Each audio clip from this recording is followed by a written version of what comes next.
আয় আয়। নমস্কার, কেমন আছেন সবাই? সুপ্রিয়ার ঘর কন্যা একটা ভিডিওতে সবাইকে স্বাগত।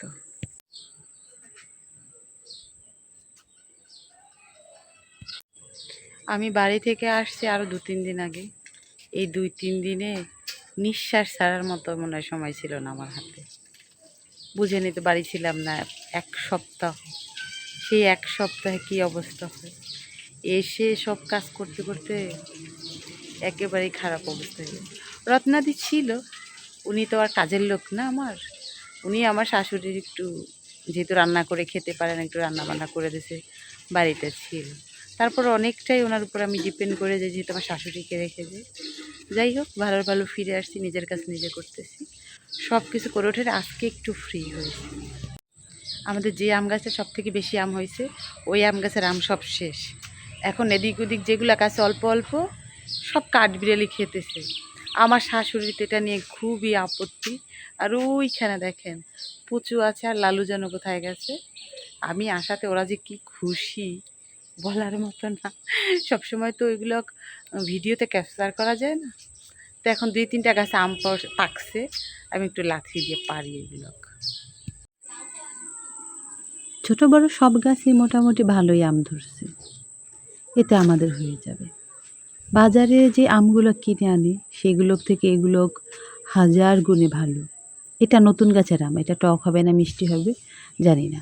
আর এই গাছের আম অলমোস্ট শেষ, দিদি থাকতে তো আরামসে খেয়েছে। এটাও নতুন গাছের আম, আশা করি এটাও খেতে খুব ভালো হবে। এর ছোট একটা আম খেয়েছিলাম যখন, তখন মিষ্টি ছিল, মা বলছিল তখন বড় হলে বেশি স্বাদ লাগবে না। আজকে মোটামুটি এইগুলো পারছি। জানেন, একটা একটা করে পেরে খেতে না দারুণ লাগে। কিন্তু আমি এদিকে আম পারছি, আর এর যে কি ফুর্তি। আজকে আমি প্রথমবার এসে একটু কফি নিয়ে বসছি। এত বেশি টায়ার্ড লাগতেছিল, কেউ যদি করে দিতে ভালো লাগতো, কিন্তু সে ভাগ্য নিয়ে আসেনি যে কেউ করে দেবে। নিজেরটা নিজেই করে খাচ্ছি। কি খাবো কি খাবো, আমার শাশুড়ি বলল যে একটুখানি পুরি বানাও, কাঁকরোলের পুর। তো ঘরে যেহেতু কাঁকরোল ছিলই, তাই ভাবলাম বানিয়ে ফেলি। এই কাঁকরোলের পুর আমার এলাকাতে খায় না, আমার এলাকাতে অন্যভাবে খায়। এখানে এসে প্রথম যখন খেয়েছিলাম অতটা বেশি ভালো লাগে নাই, কিন্তু খেতে খেতে আস্তে আস্তে নিজেই তৈরি করা শিখে গেছি যখন, তখন একটু ভালো লাগে। খুব সিম্পল এটা বানানো। একটুখানি সরিষা, লবণ, কাঁচামরিচটা আগে বেটে নিচ্ছি ভালো করে, মিহি যত হবে টেস্টি তত হবে। আর কাঁকরোলগুলো মাঝখানে ফেরে একটু সিদ্ধ করে নিছি।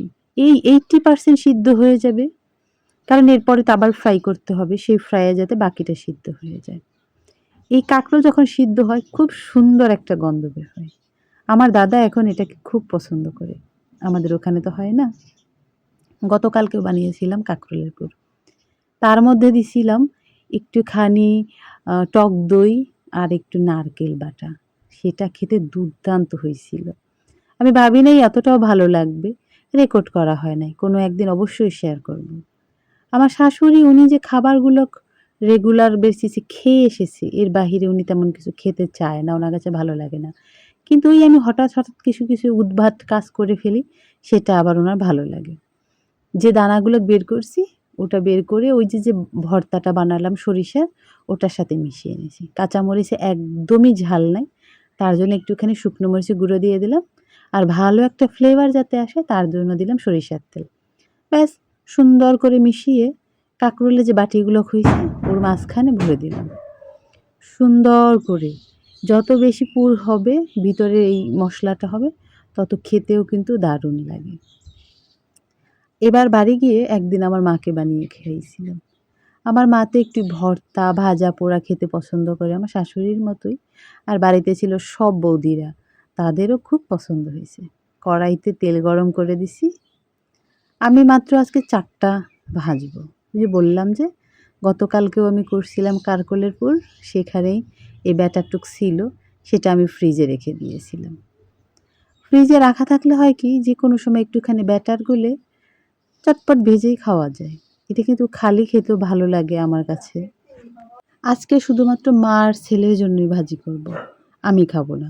আমি গতকালে 3-4টা খেয়েছি, একটু লাগাম দেওয়া উচিত মুখের মধ্যে।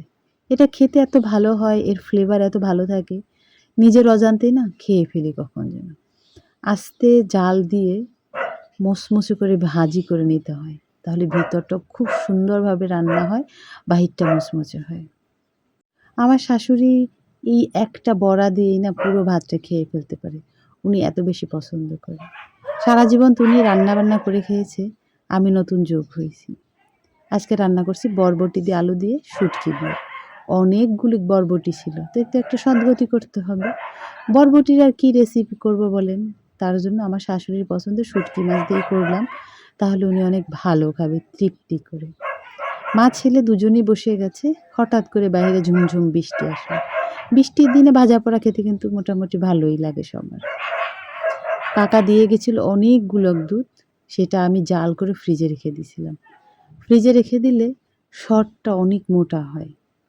এদিকে আমার যে সরের ডিব্বাটা এটা প্রায় ভরে আসছে, একদিন সময় করে ঘিটা আবার তুলে নেব। বাজারের ঘিয়ের যে দাম, তার সাথে তো ভেজাল ফ্রি। ঘরে যতটুকুই ওঠে ওটাই আমি সন্তুষ্ট থাকি। এবার জানি ইচ্ছা ছিল বাড়ি যখন গেছি ঘিটা তুলে নিয়ে যাব। হঠাৎ করে আমার মিক্সিটা কি একটা গন্ডগোল করলো, তার জন্য আর ঘিটা আমি নিতে পারলাম না। এরপর দাদা যখন আসবে ঘিটা করে পাঠাবো। আমার কাকি আছে, কাকাতো ভাই, ওরা খুব পছন্দ করে আমার হাতের ঘি। কি আর করার, সেসব কিছুই হয় নাই।